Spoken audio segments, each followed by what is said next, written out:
Some modern lenses are a little bit characterless and bland in their background blur, although it's very, very smooth. That's all it is, smooth. But this one isn't like that. This one is smooth, it's very smooth right throughout the range, but it does have that little bit of swirl coming through.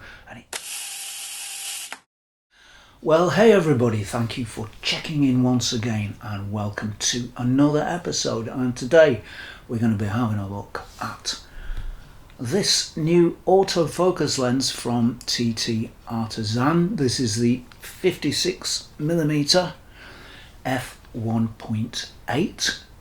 It's an APS-C lens and it's available in Sony E mount and Fuji X mount. There is a Nikon Z mount coming very soon, but that's not quite out just yet. At the moment we've got Sony E mount and Fuji X mount with Z mount to follow.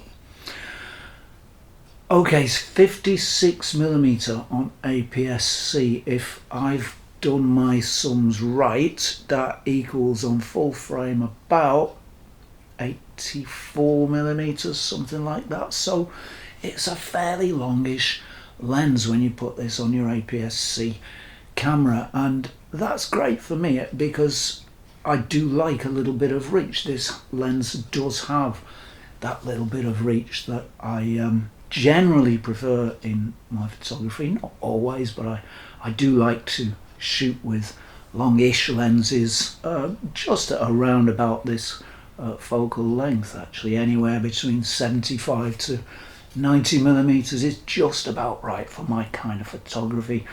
So it's a fairly longish lens. Let's have a little look up close so you can check it out in a little more detail. So there is our lens, the TT Artisan 56mm, and it's a very nice looking lens. It certainly looks nice sitting on my Fujifilm X-T3. Let me take the back off, I'll show you the rear. So there's the rear mount and all the points for electronic contacts so it can relay information between the camera and itself. And it's a very, very nicely made lens as well. It's got this big focus ring here that turns with a beautifully weighted feel. It's just right, and that's there for if you fancy doing some manual focus work. Unfortunately there's no aperture ring on this lens. I would have liked to see an aperture ring, but hey, we don't have one, so there we are. It's easy enough to change apertures on the camera anyway, that's no problem. The markings, there aren't too many markings on this lens actually.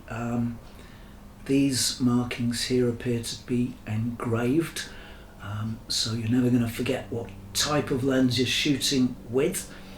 I think possibly these marks here are printed. Yes, I think they are. Yes, I think those are printed in some way. Whoops, let's have some focus please.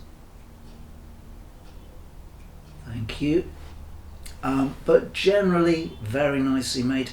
I think it's all metal. I'm pretty sure it's all metal. In fact, it is all metal. I can feel that it's all metal.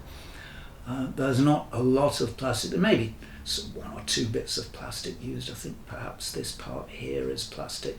But the main lens body, the main part of the lens that you use and come into contact with, is all metal. So a very nice little lens indeed, very nice looking and very nicely made, and generally feeling like a very high quality item.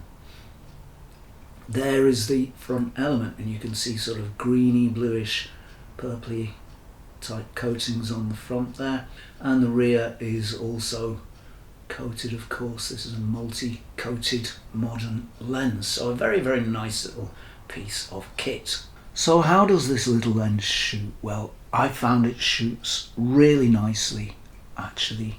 It's very, very sharp right from wide open at f1.8. I've been shooting quite a few vintage lenses recently, and this one, when I came back to a modern lens, did surprise me for how sharp it was, but that is how modern lenses are these days. So very sharp, wide open. It gets a little sharper as you stop it down. I would say the sweet spot for this lens is round about f5.6 or thereabouts. I did test it beyond there, but I couldn't really see very much increase in sharpness between f5.6 and f8, and it doesn't seem to get too much sharper beyond that point, but no matter, because at f5.6 it's as sharp as a needle or a razor or a very sharp thing.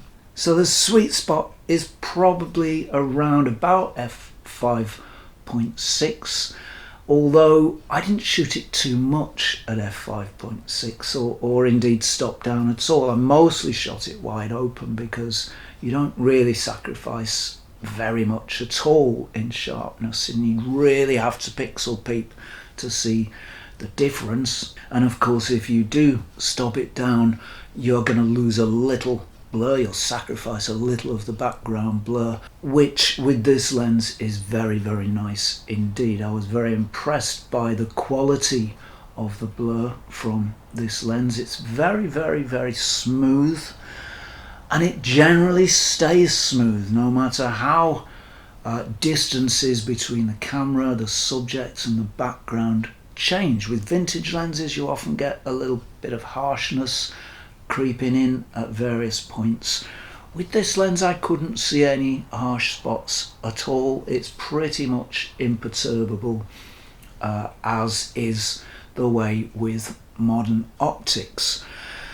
But there is definitely some vintage DNA in here, because the background blur actually has a little bit of swirl in it. Now if you're not sure what swirl is, when you get point light sources in the background with this lens, as with some other vintage lenses, with this lens in the center they're round, but as you move out towards the edges or the corners they become elliptical, sort of a squashed circle, and they give an impression of swirl or movement, and that's a really nice quality. Not everybody likes swirl, but I think it's magical. I think it brings a real joy and an exuberance to a shot, and I was definitely very pleased to see that this one can produce a little bit of that. So it's not,